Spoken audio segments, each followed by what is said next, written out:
Ini bicara mengambil kembali kerajaan dunia yang sudah diserahkan kepada penguasa kerajaan angkasa tadi, teman-teman. Itu Yesus.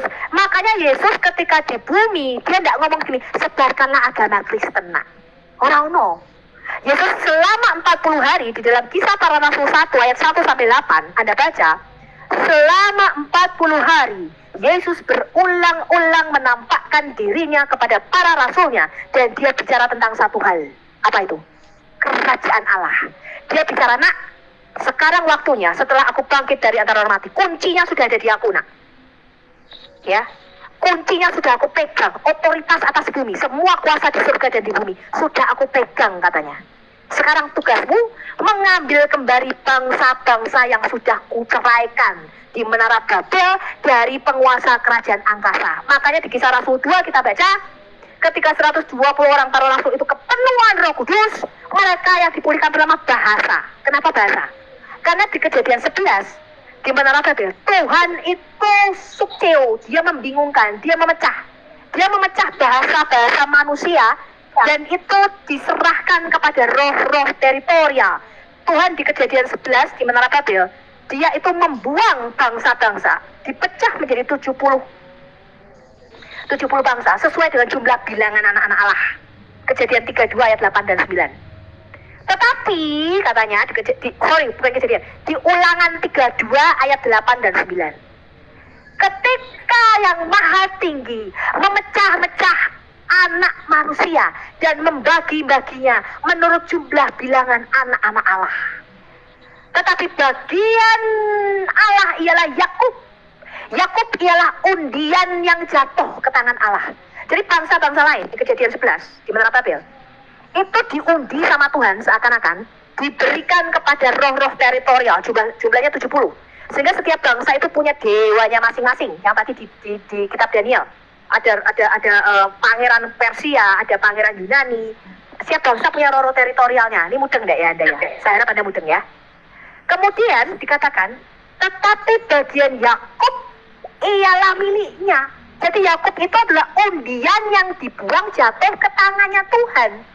Sehingga hanya kepada Israel, kepada keturunan Yakub, Mazmur 147 ayat 19 sampai 20, hanya kepada keturunan Yakublah dipercayakan firman Tuhan. Bangsa-bangsa itu tidak bisa kenal Allah, karena Allah hanya menyatakan dirinya kepada Yakub dan keturunannya, para nabi. Sampai sini mudeng. Mudeng. Makanya dikatakan keselamatan harus datang dari bangsa Yahudi. Muslim suka tanya, loh kan Yesus hanya diutus kepada domba-domba yang terhilang dari umat Israel, Bu Sofi. Loh iya betul, kenapa? Karena pada waktu itu hanya Israel lah yang punya kitab, hanya Israel lah yang pegang janji mengenai kedatangan Raja Mesias, betul? Bangsa lain tidak punya. Makanya dia pertama kali harus dinyatakan kepada Israel. Daniel 9. Dia pertama kali harus dinyatakan dulu kepada Israel. Sebab hanya Israel yang memegang janji mengenai kedatangan Raja Mesias itu. Tetapi setelah dia bangkit dari antara orang mati, maka Yesus mengatakan begini, sekarang segala kuasa, kunci, otoritas di surga dan di bumi sudah diserahkan kepadaku. Pergilah, jadikanlah semua bangsa muridku. Ini bukan bicara jadikan mereka orang Kristen. Pergilah, jadikanlah semua bangsa muridku. Ini bicara take back the kingdom of God on earth. Bicara mengenai rebut kembali kerajaan Adam yang dihilangkan itu dari tangan kerajaan kegelapan. Rebut kembali supaya datanglah kerajaanmu dari surga, dan jadilah kehendakmu di bumi seperti di surga, supaya kehendak surga dan bumi itu kembali harmonis. Makanya Yesus memberikan mandat ini kepada eklesianya, kepada gerejanya. Di dalam Matius berapa ya, saya lupa. Yesus mengatakan begini, sekarang kepadamu Petrus, di atas batu karang ini aku akan mendirikan eklesiaku, dan kepadamu aku berikan kunci-kunci kerajaan surga.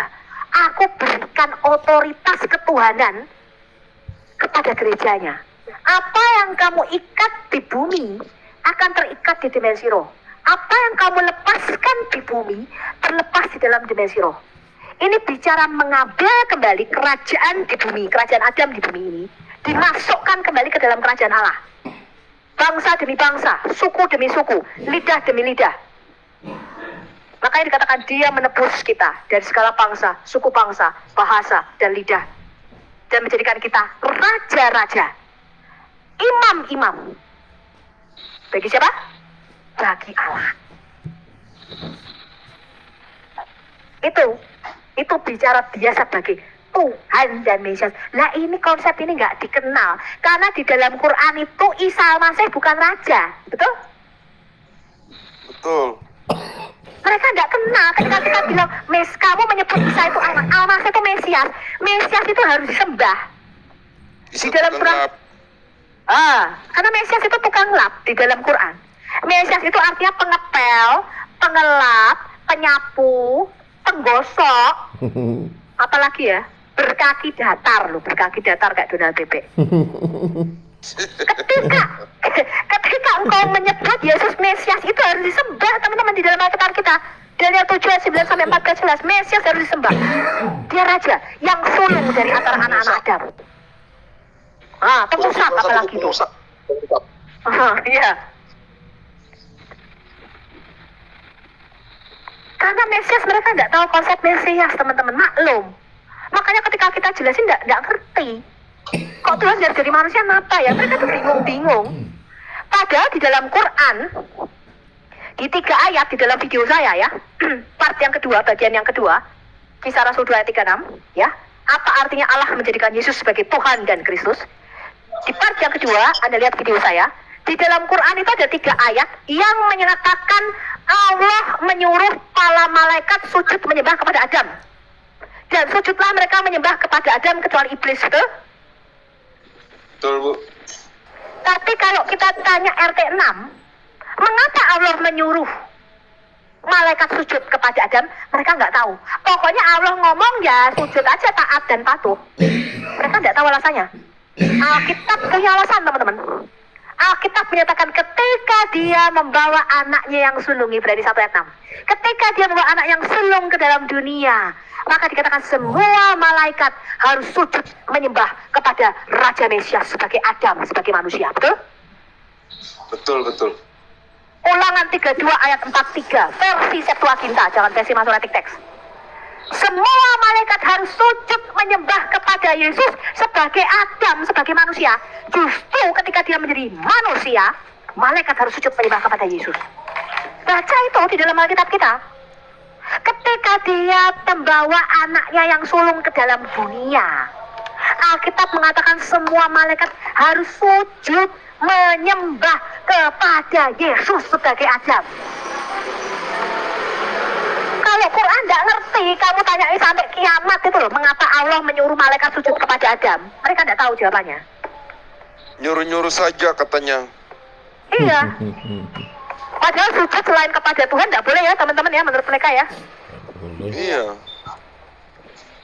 Karena mereka nggak tahu alasannya. Kenapa? Saya kan sudah ngomong, selama kamu kehilangan kitab Taurat, kitab Mazmur, dan kitab para nabi, maka kamu menjadi goblok permanen. Oonmu tuh permanen. Karena jawabannya ada di dalam Taurat.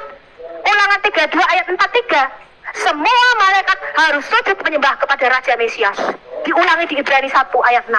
Ketika dia membawa anak yang sulung ke dalam dunia, artinya menjadikan firman itu menjadi Adam yang kedua, Yesus. Semua malaikat harus sujud menyembah kepada Yesus sebagai Adam. Lelak dahsyat Alkitab kita. Ada jawabannya.